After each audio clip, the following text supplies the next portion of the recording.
Because when people come to me and I say, how many properties have you got? None. I would not advise that. There's 3 things you should do instead or as well as. Number 1, hey, what's up? My name's Samuel Leeds. And if you watch my videos and if you've been in property for a while, you'll probably know about serviced accommodation. Serviced accommodation is something that I do. It's something that I've been advocating for years. Many of my students do it. And what that means is instead of renting out a property the normal way, I always want to create extra cash flow. So instead of renting a house out the normal way, you can do other things like split it up and rent it out by the room as a HMO or rent it out as serviced accommodation. Now here's the problem. In London, there's a 90-day rule which says that you cannot rent a property out for more than 90 days. And that's not consecutive days, that's 90 days per year. You cannot do that in Greater London. And a lot of people ask me about this. They say, Samuel, what about the 90-day rule in London?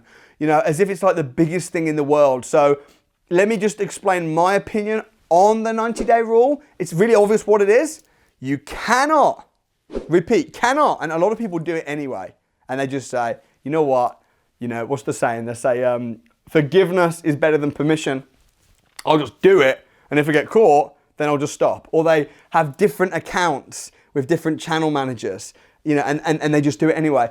I would not advise that, or certainly wouldn't advocate to do that. I know a lot of people do it because I think that you can make enough money without having to break the law. Sometimes you've got to bend the rules a little bit. Don't break the law. So don't do that. There's 3 things you should do instead or as well as. Number 1 is you just change the use. So if you've got a flat in London and you want to rent it out on Airbnb and you can't because it's in London and you can't do it for more than 90 days in a year and you're like, man, I really want to do it more than 90 days. I really want this property. I want its purpose to be a serviced accommodation property. I want this property long term. I want to list it on Airbnb, on booking.com. I want it to function as a hotel.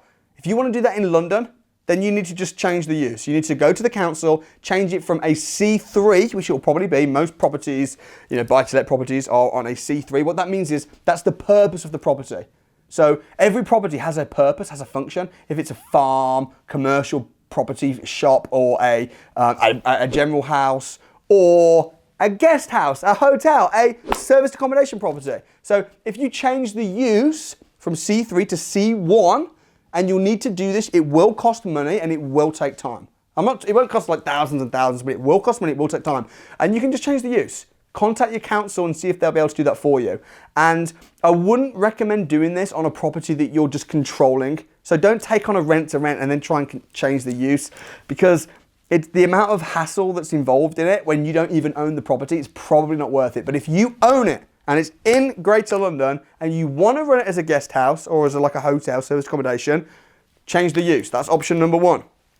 Option number 2 is you just rent it out for 90 days. And a lot of people are doing this. You know what's shocking? In Greater London, 7%, and this is according to the Telegraph, 7% of properties in Greater London, that's in central London, 7% of those properties are on Airbnb and booking.com at some point throughout the year. That's staggeringly high. That means you're walking through the main streets of London, looking at all the houses, the apartments. 7% of them throughout the year are on Airbnb and booking.com at some point in that year. But what a lot of people are doing is they'll rent it out for 90 days, bang, bang, bang, bang, bang, bang, bang, in peak periods. Might be the summer, might be over Christmas, New Year period, get loads of money, and then for the rest of the year, they'll rent it on an AST contract, short contract, AST, and then they'll move the person out and then bang, do it again for 90 days. You can do that. A lot of people do that. It's completely legal. It's completely above board.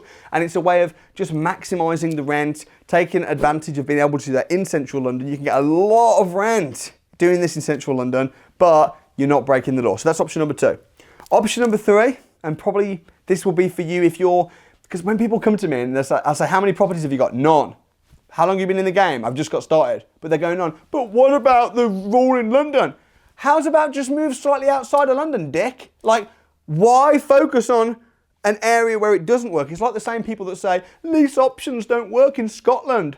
Well, do it in Middlesbrough then. Like, why focus on what doesn't work in a particular area? So the people that say to me, you know, oh, it doesn't work in London, it's like, well, just do it in Watford or St Albans or Oxford.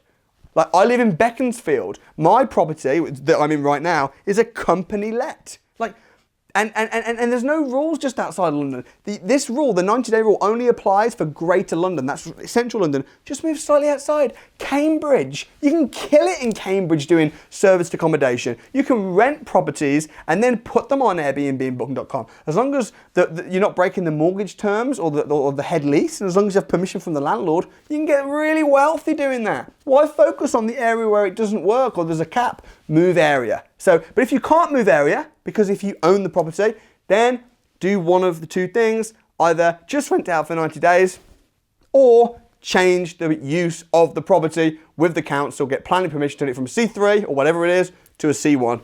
Those are your three options. Hope you found that video helpful. Please do smash the like button. Also, please do subscribe to the channel, turn the notification bell on so you never miss a video. If you want to see more about serviced accommodation and how you can make money in rent-to-rent and serviced accommodation, do that right here.